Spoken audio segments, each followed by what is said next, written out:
শেখ হাসিনাকে বাংলাদেশে ফেরত পাঠানোর দাবি তুললেন ওয়েসি।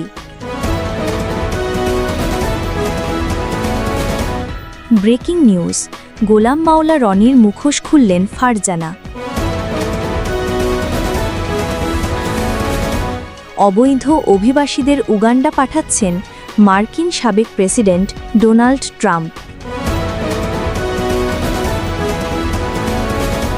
এতক্ষণ শুনছিলেন সংবাদ শিরোনাম, এবার বিস্তারিত। ব্রেকিং নিউজ, ভারতের হায়দ্রাবাদ থেকে নির্বাচিত সংসদ সদস্য আসাদুদ্দিন ওয়েসি বৃহস্পতিবার এক বিস্ফোরক মন্তব্য করেছেন। তিনি বলেছেন, সরকার যদি সত্যি সত্যি অবৈধ বাংলাদেশিদের ফেরত পাঠাতে চায় তাহলে এখনই শেখ হাসিনাকে ফেরত পাঠানো হোক, তাকে দিয়েই শুরু হোক অভিযান।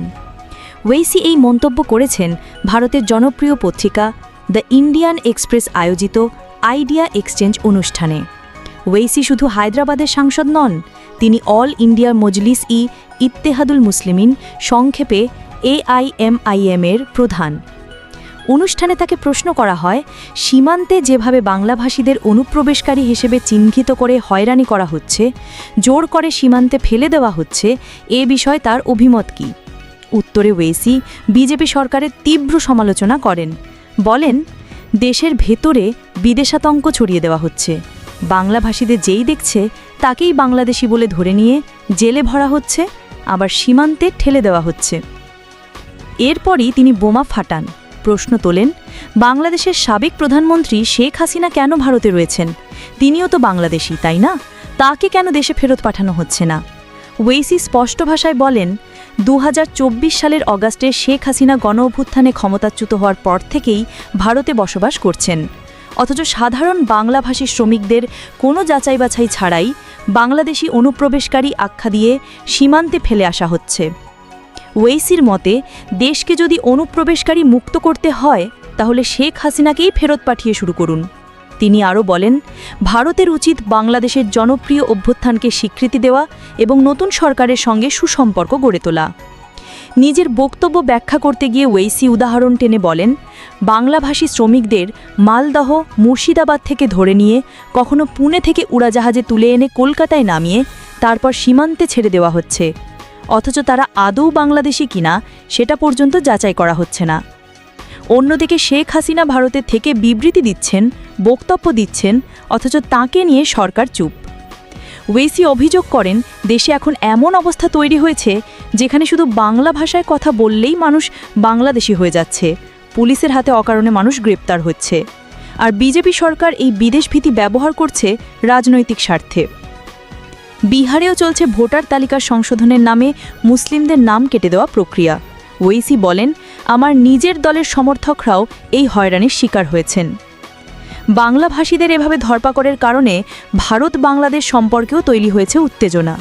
সীমান্তে বিএসএফের কার্যক্রম নিয়ে পশ্চিমবঙ্গ সরকার ও কেন্দ্রীয় সরকারের দ্বন্দ্ব চরমে উঠেছে।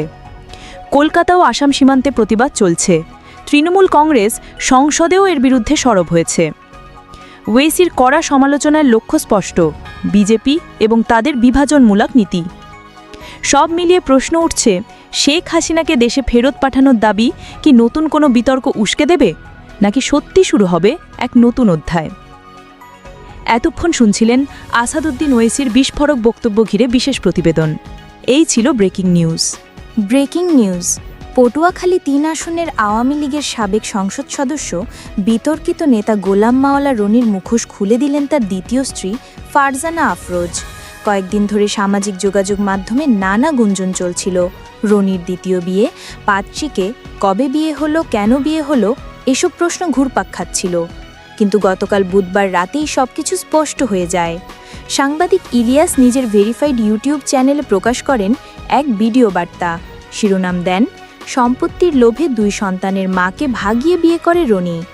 শুধু তাই নয়, সেখানে প্রকাশ করেন রনি আর ফারজানার কথোপকথনের অডিও রেকর্ডও।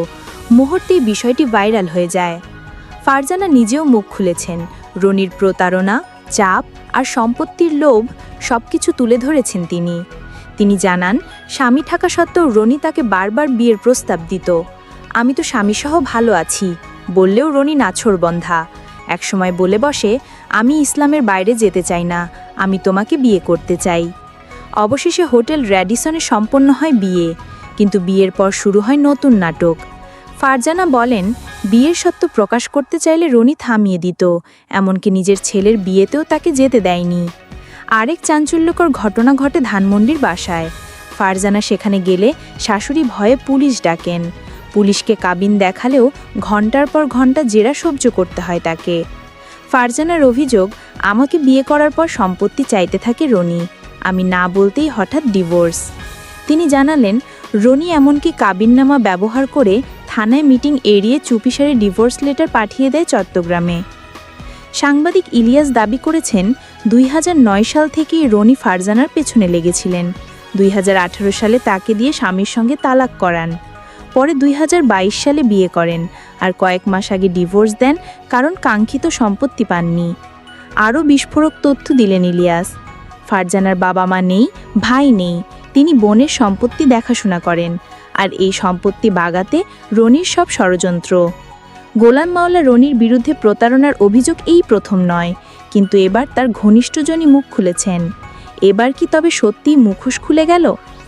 সামাজিক যোগাযোগ মাধ্যমে চলছে তুমুল সমালোচনা। সাধারণ মানুষ প্রশ্ন তুলছে, এমন একজন ব্যক্তি কি কখনো মানুষের সেবা করার যোগ্য? শেষ পর্যন্ত এই অভিযোগ প্রমাণিত হলে কি হতে যাচ্ছে গোলাম মাওলা রনির রাজনৈতিক ভবিষ্যৎ, উত্তর দেবে সময়ই।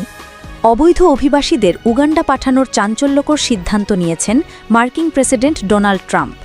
অভিবাসন নিয়ন্ত্রণে কঠোর নীতির অংশ হিসেবে হন্ডুরাস ও উগান্ডার সঙ্গে দ্বিপাক্ষিক চুক্তি স্বাক্ষর করেছেন তিনি।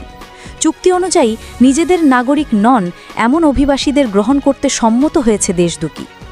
এই খবর ছড়িয়ে পড়তেই বিশ্বজুড়ে নিন্দা, সমালোচনা আর বিতর্ক শুরু হয়েছে। মানবাধিকার সংস্থাগুলো বলছে এটি আন্তর্জাতিক শরণার্থী আইনের সরাসরি লঙ্ঘন। তাদের অভিযোগ, অভিবাসীদের রাজনৈতিক খেলায় ব্যবহার করছেন ট্রাম্প। উগান্ডার পররাষ্ট্র মন্ত্রণালয় জানিয়েছে চুক্তি বাস্তবায়নের কাজ শুরু হয়ে গেছে। দ্য গার্ডিয়ানের তথ্যমতে উগান্ডা প্রায় 2 লাখ শরণার্থীকে আশ্রয় দিতে রাজি হয়েছে, যারা আসবে কঙ্গো, ইথিওপিয়া, ইরিত্রিয়া, সুদান আর দক্ষিণ সুদানের মতো আফ্রিকান দেশ থেকে। অন্যদিকে হন্ডুরাস 2 বছরের মধ্যে গ্রহণ করবে শত শত স্প্যানিশভাষী অভিবাসী। শর্ত হলো অপরাধমূলক কোনো রেকর্ড থাকা যাবে না।